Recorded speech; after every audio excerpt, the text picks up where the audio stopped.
बार फिर से ट्राई करें। Good morning everyone. गाजियाबाद तक पहुंची, देखो दिल्ली नहीं गई। गाजियाबाद में ट्रैफिक जाम था, वहां फंस गई है। एक बार दिल्ली पहुंचा दे अपनी आवाज। Good morning everyone. Morning friends, आप सबका स्वागत है आज के इस यूथ एम्पावरमेंट प्रोग्राम में।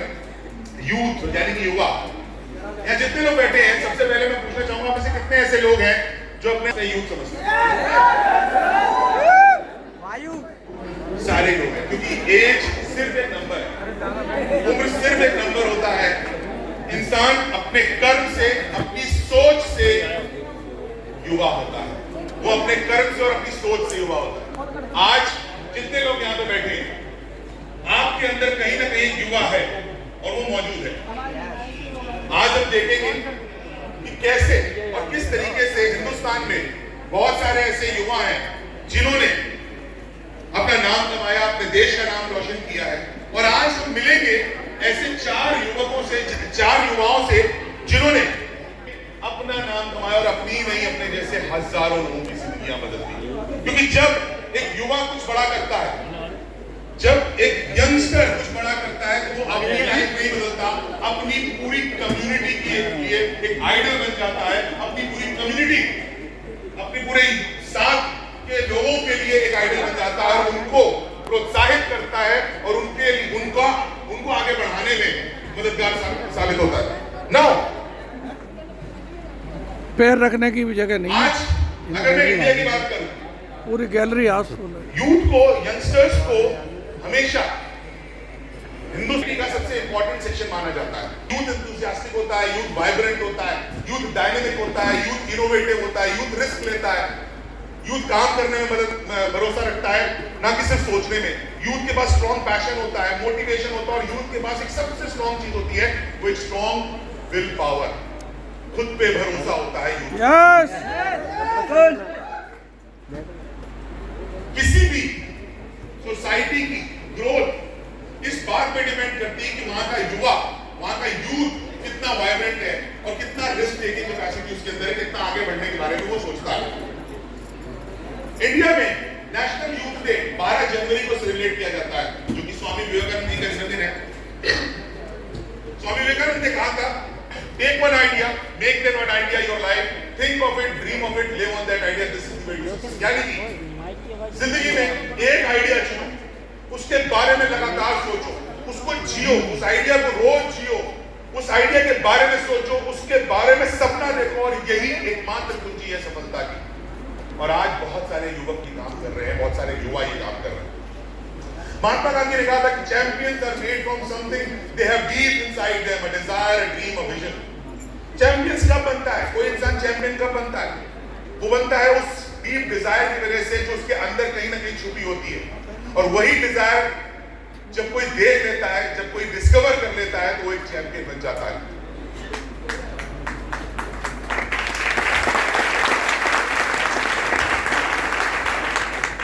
डॉक्टर अब्दुल कलाम ने कहा था कि the youth need to be enabled to become job generators from job seekers.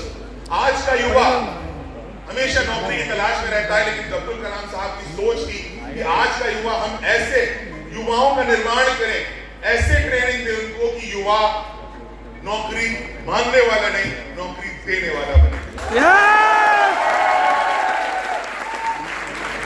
Rabindranath Tagore ने कहा था, एज कंसिडर्स, यूथ वेंचर्स। जो थोड़े से एक्सपीरियंस लोग होते हैं, अनुभवी लोग होते हैं, वो हमेशा सोचते हैं कि ये होगा तो क्या होगा, ऐसा हुआ तो क्या हुआ, अगर नहीं हुआ तो क्या होगा, हुआ तो क्या होगा, ये सारी चीजें सोचते रह जाते हैं। और एक युवा रिस्क लेता है, जो सोच नहीं सकता वो भी करके दिखा देता है। हमारे माननीय प्रधानमंत्री मोदी जी ने कहा था कि the youth should try to adopt and follow 3 C's: collectivity, connectivity and creativity. Maintain oneness, stay connected through technology and come up with new ideas to innovate. युवाओं को कलेक्टिविटी, कनेक्टिविटी और क्रिएटिविटी का साथ देना चाहिए। अगर ये 3 चीजें किसी भी युवा में है, तो वो एकत्रित होके एक अच्छे राष्ट्र का निर्माण कर सकता है, क्योंकि उसके पास वो आइडियाज होते हैं जो इनोवेटिव होते हैं। Virat Kohli, youth icon. विराट कोहली ने कहा था, being a youth icon also carries a huge responsibility as everything I do and say affect a lot of people. यानी कि जब आप एक यूथ आइकन होते हैं, आपके कंधों पे बहुत बड़ी जिम्मेदारी होती है, क्योंकि आप जो कहते हैं, जो करते हैं, उसका इफेक्ट कई सैकड़ों हजारों युवाओं पे होता है। वो कहीं ना कहीं उनकी सोच निर्धारित करता है जब आप कोई चीज कहते हो। इसलिए बहुत जिम्मेदारी पूर्वक युवाओं को काम करना होगा। आज इंडिया में इंडिया ऑब्वियसली बहुत पोटेंशियल कंट्री है, बहुत पोटेंशियल है इंडिया में ग्रोथ का, क्योंकि इंडिया में आज की डेट में सबसे ज्यादा यंग और यूथ पॉपुलेशन है। इंडिया एक बहुत यंग कंट्री है, क्यों? क्योंकि आज इंडिया में हाफ से ज्यादा, आधे से ज्यादा जो पॉपुलेशन है वो उसकी उम्र 25 साल से कम है। 2022 में 2/3 पॉपुलेशन, 2/3 जनसंख्या हिंदुस्तान की 35 साल से कम उम्र की है 2022 में। यानी कि आज भी इस हॉल में भी अगर देख लिया जाए, इस हॉल के भी 2/3 से ज्यादा लोग 35 साल से कम उम्र के। यस या नो? इंडिया के पास एडवांटेज है और कंट्रीज से। बाकी देश इतने युवा देश नहीं है, बाकी देशों में इतनी यूथ पॉपुलेशन, यंग पॉपुलेशन नहीं है। इसलिए इंडिया के पास एक एडवांटेज है कि वो एक बड़ा अचीवमेंट वर्ल्ड में ऊपर कर सके। और आज वर्ल्ड के बाकी देशों को एक थ्रेट है, क्योंकि इंडिया की पॉपुलेशन सबसे ज्यादा यंग पॉपुलेशन है आज की डेट में। यूथ जो होता है, यंगस्टर्स जो होते हैं, वो डिजिटल इनोवेटर्स होते हैं अपनी कम्युनिटी में, और वो एक्टिवली हर चीज में पार्टिसिपेट करते हैं। लेकिन यूथ को ट्रेन करना जरूरी है, उनको मोटिवेट करना जरूरी है, उनको स्किल सिखाना जरूरी है, उनकी एनर्जी को स्ट्रीमलाइन करना जरूरी है। जब ये चीजें हम कर पाएंगे, तभी हम एक अच्छे राष्ट्र का, अच्छे देश का निर्माण कर पाएंगे। आज भी कई ऐसी स्कीम्स हिंदुस्तान की गवर्नमेंट ने लॉन्च करी है जो हमारे युवाओं को का सशक्तिकरण कर रही है, उनको एम्पावर कर रही है, ताकि वो अपने पैरों पे खड़े हो सके और अपने पैरों पे खड़े होकर आत्मनिर्भर बन सके। गवर्नमेंट ने बहुत सारे स्किल और एजुकेशन देने की कोशिश करी है, ताकि हमारे यंगस्टर्स सीख सके, आगे बढ़ सके, और अगेन वही बात कहूंगा, नौकरी देने वाले बन सके, रादर नौकरी मांगने वाले। बिल्कुल। अब जिस यंग इंडिया की मैं बात कर रहा हूं, बहुत सारे ऐसे लोग हैं, यूथ हैं, यंगस्टर्स हैं, जिन्होंने इंडिया में अपना नाम कमाया है, सेलिब्रिटी स्टेटस है आज उनका। नीरज चोपड़ा, उम्र 24 साल। दोस्तों, इस आदमी को आज से 2 साल पहले तक कोई नहीं जानता, लेकिन मेहनत करी, क्योंकि एक ड्रीम था, एक विजन था, और आज Neeraj Chopra Olympic gold medallist बन के उभर के आया। आपको पता है, इस व्यक्ति की हाथ की हड्डी टूट गई थी, 2 साल तक प्रैक्टिस नहीं कर पाया, हॉस्पिटल में एडमिट था। अगर 2 साल तक कोई व्यक्ति हॉस्पिटल में एडमिट हो, उसकी मानसिक स्थिति क्या होगी? मेंटली वो डिप्रेस हो जाएगा कि मैं तो कुछ कर नहीं सकता, मैं भाला तो देख नहीं पाऊंगा। फिर प्रैक्टिस करी, फिर हिम्मत करी, और उसके बाद आज गोल्ड मेडलिस्ट ओलंपिक में।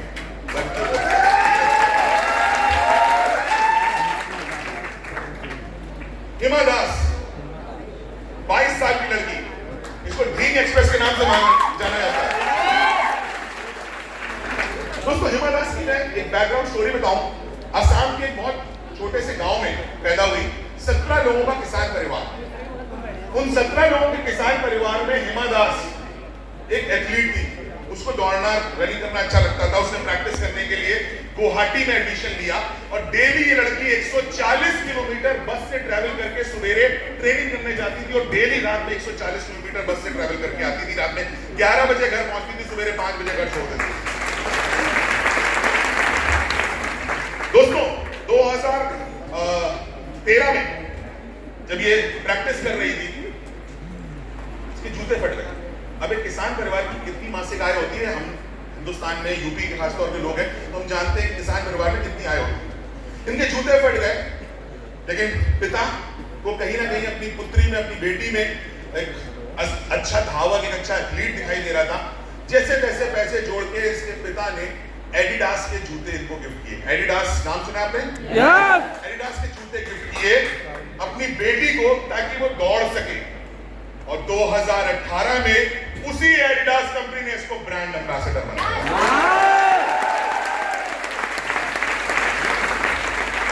आपने कभी इसकी रेस देखी देखिए, रेस देखिएगा, शुरू के 300 मीटर बिल्कुल पीछे, शुरू के 300 मीटर, लेकिन आखिरी का 100 मीटर कोई छू नहीं सकता, इसीलिए इसको ढींग एक्सप्रेस कहा जाता है।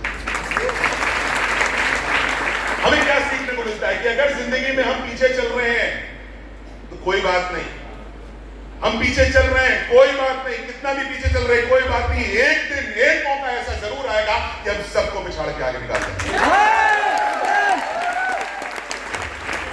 साक्षी Malik Olympic wrestler, father Delhi transport की बस में बस कंडक्टर, और लड़की ओलंपिक गोल्ड मेडलिस्ट। लक्ष्य से 20 साल की उम्र में बैडमिंटन चैंपियन। दोस्तों, इसकी खास बात इस लड़के की, इतना संजीदगी से खेल खेलता है कि अगर कोई फ्रेंडली मैच भी हो, अगर वो हार जाए ना तो भी प्रैक्टिस करना नहीं छोड़ता और फिर ज्यादा प्रैक्टिस करके वो फ्रेंडली मैच जरूर जीतता है। इतना डेडिकेशन, अगर हम इससे सीख सकते हैं तो डेडिकेशन सीख सकते हैं। सबसे कम उम्र का बैडमिंटन, 53 साल बाद ग्रैंड सिंगल अवार्ड दिलाने वाला 20 साल का लक्ष्य से 10 साल की उम्र में सीखना शुरू कर दिया था। कदपला ऋतुविका श्री, 9 साल की लड़की, अभी 10 साल की हो गई है। एक ऐसी लड़की जिसने अपने पिता के साथ अफ्रीका में माउंट किलिमंजारो की चोटी पे फतेह किया, 9 साल की उम्र में पर्वतारोही बनी। मैत्री पटेल, 19 साल की उम्र में कमर्शियल पायलट। दोस्तों, जो पायलट की ट्रेनिंग होती है 24 महीने की होती है, 18 महीने की होती है, और लोग 24 महीने तक करते हैं, 24 महीने, कभी 3 साल तक करते रह जाते हो, ट्रेन पायलट नहीं बन पाते। 19 साल की लड़की 11 महीने में ट्रेनिंग पूरी करके पायलट बन गई। पीवी सिंधु, 27 साल की उम्र, बैडमिंटन चैंपियन। इनकी एक बैक स्टोरी है। जब ये प्रैक्टिस करती थी, इनके जो कोच थे पी गोपीचंद, अक्सर उन्होंने गौर किया कि उनके कोच ने गौर किया कि इनके खेल में कहीं ना कहीं कुछ कमी आ रही है, और वो कमी थी मोबाइल फोन। कोच ने कहा मोबाइल फोन छोड़ दे। इस लड़की ने 8 महीने मोबाइल को हाथ नहीं लगाया और वर्ल्ड चैंपियन बन गया। इसी तरह से जब हम इस नेटवर्क मार्केटिंग में होते हैं, हमारा अपलाइन जब हमें कुछ बताता है, हमारा अपलाइन जब हमें कुछ सिखा रहा होता है, वो सही मौका होता है उस समय उससे सीख लेने का, क्योंकि वो देख पा रहा होता है जो शायद हम अपनी सफलता के लिए नहीं देख पा रहे। सिद्धांत चतुर्वेदी, एक छोटी सी वेब सीरीज आई थी इनसाइड है, जिसमें बॉलर बन के आया प्रशांत कनौजिया, एक बॉलर था, लेकिन उसके बाद कई सीरीज मिली, गली बॉय में एक अच्छा रोल मिला, कई अवार्ड्स मिले, और इसने best male debut at 2019 screen awards का अवार्ड जीता। आज की डेट में कई अवार्ड जीत चुका है, सब best supporting actor for 2019 Filmfare award जीत चुका है, और आज की डेट में इसके पास ऑफर्स की कमी नहीं है। महज 29 साल की उम्र, महज 29 साल की उम्र। अरमान मलिक, 26 साल की उम्र का अच्छा सिंगर, आपने बहुत सारे लोगों ने उनके गाने सुने होंगे। अरमान मलिक ने 4 साल की उम्र में सारेगामा लिटिल चैंप्स, एक सीरियल आता है, रियलिटी शो आता है, उसमें पार्टिसिपेट किया था 4 साल की उम्र में। और इसी अरमान मलिक ने 19 साल की उम्र में